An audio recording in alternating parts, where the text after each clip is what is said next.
Locked in my room, 4 black walls, tied the noose, no recall, no result. Fuck withdrawal, rather shoot up till I fall. Murder on call with the 5-9, 20 years and it seemed like a lifetime. I've been hanging every day from a lifeline. Why these fuckers hit a dinner every nighttime? Smoking that dope off the floor, let me blow.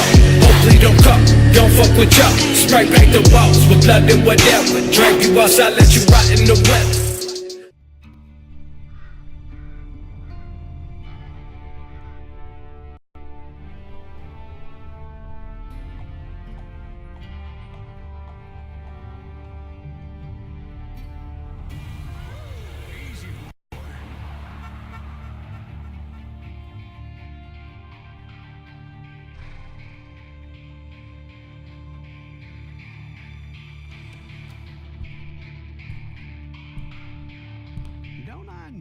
Sir? Don't believe so. I haven't been here in many years. Name's Silas Greaves. Silas Greaves? The bounty hunter? Used to be. What are you doing here in Abilene? Just passing through. Got a little business to take care of. Well, sir, it would be an honor if you would allow me to buy you a beer. Hell, son, it would be my honor to drink it. I'm Molly. Howdy. I'm Dwight. That's Jack and Steve. Ben's behind the bar. Oh, I bet you got some great stories. A couple. Any of them true? Jack, be nice. A few. What about your shootout with Henry Plummer's gang in Bannock, Montana? Is that where you started as a bounty hunter? That's what it says in this here dime novel. Don't believe everything you read in them dime novels, boy. First man I hunted was back when I was riding with Billy the Kid. You knew Billy the Kid? Damn right. That scrawny son of a bitch had no fear. Wouldn't back down for nobody. I heard he collected the 10 stars off any crooked lawmen who crossed him. It was a war, boy. The Lincoln County War. And Billy promised his regulators would take the life of every bastard who helped bushwhack John Tunstall. Kid had a big chip on his shoulder and a hair-trigger temper. Made him dangerous as hell.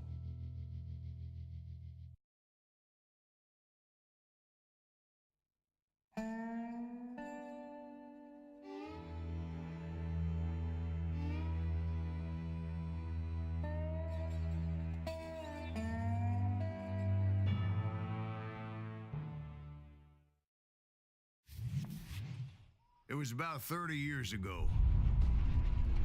Billy was hiding out in an abandoned farm near Stinking Springs.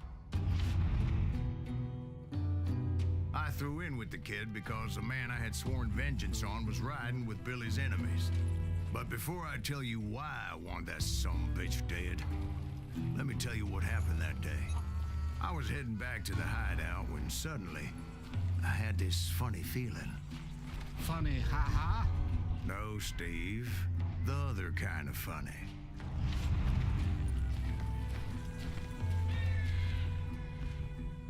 You heard that. Need to stay here to keep an eye on the road. That's not fair. We're missing all the fun. I knew those two morons would never let me through. I had no choice. What the hell? Shoot that sumbitch!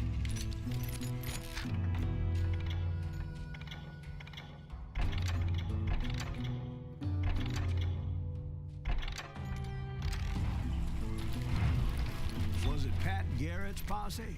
Oh, yeah. I heard the shots and I knew I had to move fast. Garrett and his army of deputies had surrounded the entire homestead. I decided to help Billy and the boys out of it.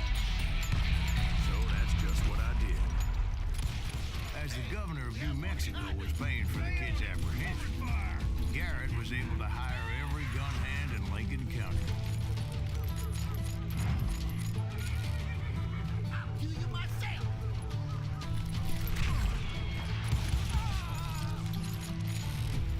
I knew that going through that front door meant putting my butt in a shooting gallery, so I decided to get sneaky.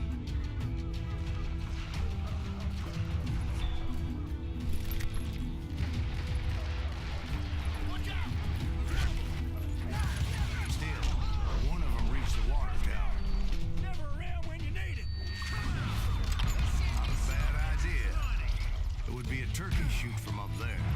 Garrett's men were running around like a bunch of chickens with their heads cut off.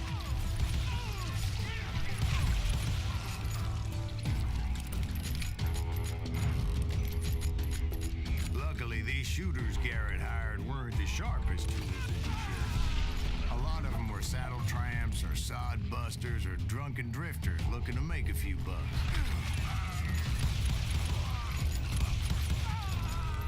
Then, I heard a friendly voice yelling at me from the window.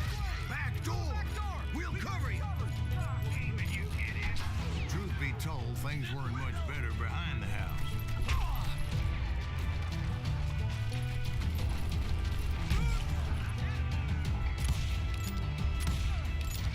I cut their numbers in half, but that just made the ones that were left twice as mad.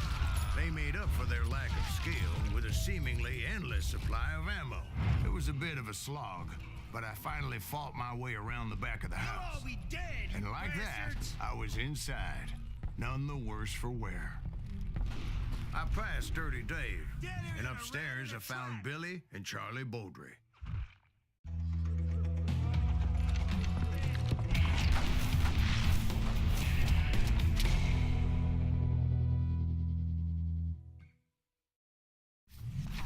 Billy looked at me and said, "About time, amigo. Grab a gun and get to the window." Wait, so you were friends with Billy the Kid? Yeah, sort of.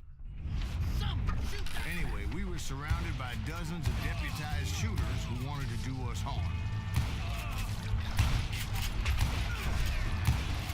I'm telling you, Garrett's men were dropping like flies, but they just kept on coming. I can keep this up all day.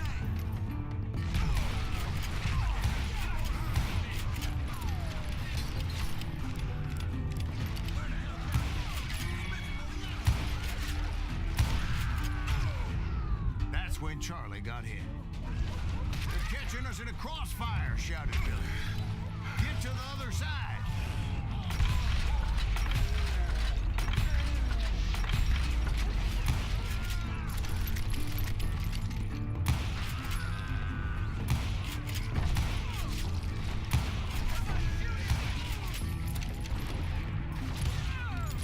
I don't know how many of those cocksuckers I personally put down, but it was pretty clear, even to Billy, that maybe discretion was the better part of valor. What's that mean? It means that it was time to cut and run. "They got a Gatling," Billy shouted.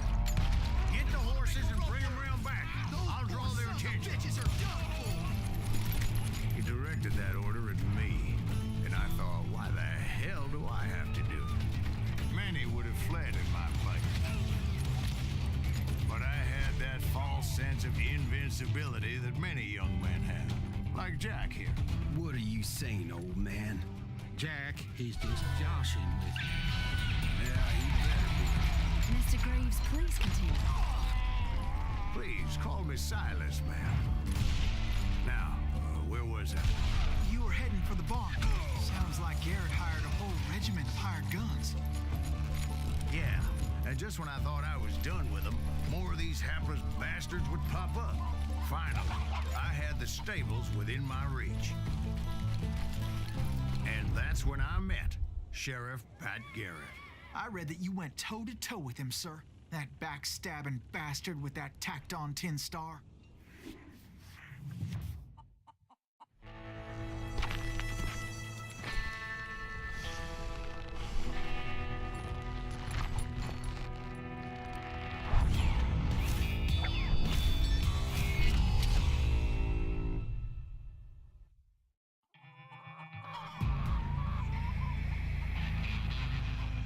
You challenged him to a showdown. You read that in a dime novel? It said he showed no fear as he took your measure with eyes like a rattlesnake.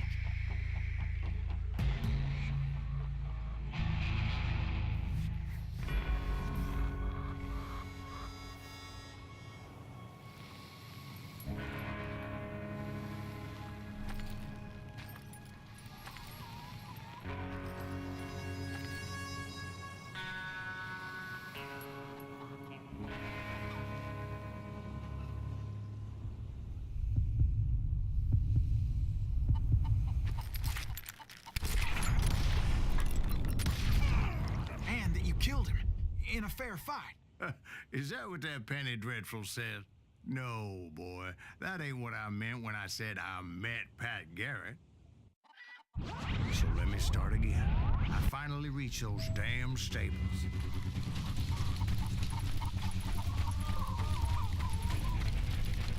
And stepped inside, and last thing I heard was Garrett's voice. That's not Billy. And go on. How did it end? And, boy, that was just the beginning.